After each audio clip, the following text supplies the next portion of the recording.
Okay, what's the question? The question is that, Flavio's basically asking that when you guys talk on the podcast, that you guys are easily able to come up with your points, and it seems very spontaneous, and you kind of know exactly what you're saying. They have trouble with their sort of brain to mouth connection.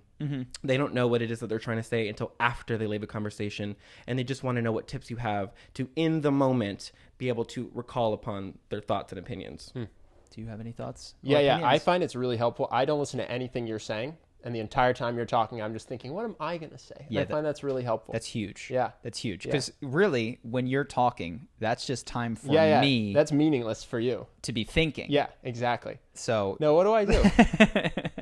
How do I actually think of things? I don't know. What do you think? I know that there's a couple things that I've done in my life, because I witness people like Russell Brand, who I look up to at a stratosphere of what a gangster. Incredible spontaneous articulation that is beyond anything I've ever done in my entire life. And one thing that helps is watching him. It's weird. When I do these breakdowns and I immerse myself in a person for a week, I start cracking jokes like them. I start talking like them. I adopt their cadence. And that's just within a few days. Yeah. So what I would say is pick someone. It could be Russell Brand, who you really like the way they speak, and watch. It could be a few minutes a day. And I'm not kidding. Less than 10 every day would probably do it early before an interaction. That primes you to do that in your first interaction.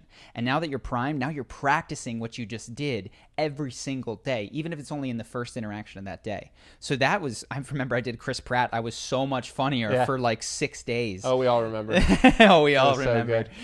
And that would be one thing, is to watch and just absorb, copy people that you admire. There's another thing that I know I do that I just watched you do as well, which is...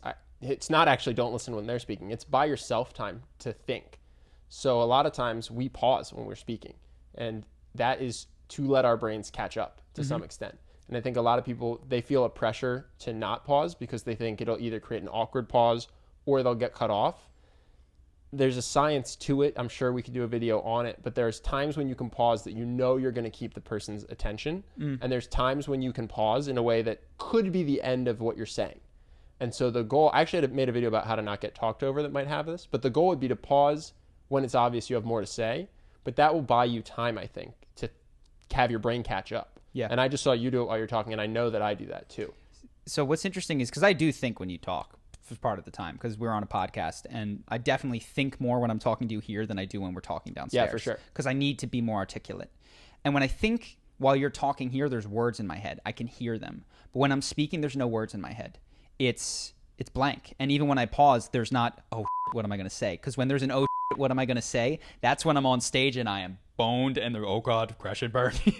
So interestingly enough, I think relaxation and meditation is going to be huge, because I'm not thinking as these words are coming out of my mouth at all. No sound in my head. When you talk, that's when I do the heavy lifting synthesis. But now this is off the cuff. Yeah. And then that goes to any social confidence exercise that we've talked about before. It can be helpful in terms of... We have a couple on Simple Habit, right?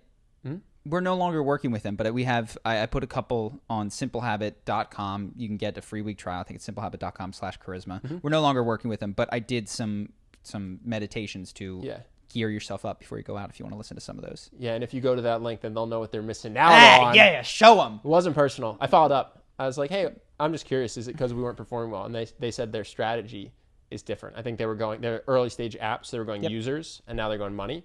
But they can't not just canceled all influencer marketing, they canceled all paid marketing. Wow. Which I think is interesting. And they'll probably start it back up. Sure. I just thought that was interesting. So that's a huge piece. And really even more important than all of it is just watch someone that you like for 10 minutes a day. That's how I practiced. And then I actually did it for a period of time. I was remembering the Russell Brand Donald Trump video that I did. I talk about how Donald Trump uses really small words and Russell Brand uses larger words, and when there's opportunities for both. And I would practice, I remember, for that whole week being in a conversation going, I'm going to Trump this one, and just only use 1 or 2 syllable words for an entire conversation. Excellent practice. Isn't that almost always the better way to go? Yes. Yeah. Yes. I love Russell Brand, and I think he's very impressive, but in communication, it's almost always better. It's particularly when you're on camera and you have a massive audience. When you're on stage at a debate, then you want to use smaller words. But if you're speaking to someone, the time for larger words is when you know your audience and you know that they can handle larger words, and you can be more precise with larger words, and you sound smarter, which is huge. Yeah, but you know what? I had a friend growing up who was the king of using really, really long words. Yeah, but he used them inappropriately. I know who you're talking about. No, he didn't. But it just made him sound pretentious. So there's certain words that hit that when you say usage instead of use, right? Because they're dead. One's 2 syllables, one's 1. There's no difference. But I'm thinking of the person that you are talking about. I feel like he used words that JB? were...